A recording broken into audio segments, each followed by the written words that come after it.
Hi అండి. ఈరోజు నేను సేమియా ఉప్మా చేద్దాం అనుకున్నాను. దానికోసం ఇంట్లో అన్నీ ఉన్నాయి. కావాల్సిన కూరగాయలన్నీ ఉన్నాయి.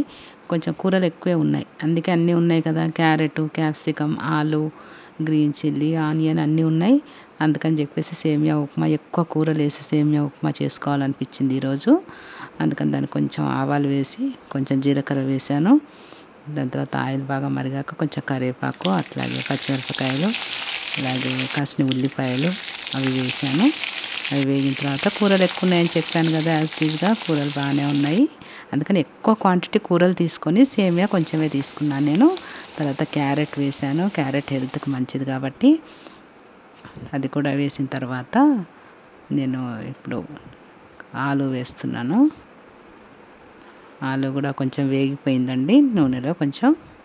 దాని తర్వాత క్యాప్సికమ్ ముక్కలు, అట్లాగే కొంచెం టమాటా ముక్కలు అవి వేసి కొంచెం వేగిన తర్వాత కొంచెం సాల్ట్ వేసి, నేను ఒక 1½ గ్లాసు సేమియా తీసుకున్నాను. దానికి కొంచెం తక్కువ 3 గ్లాసెస్ వాటర్ వేసాను ఇందులో.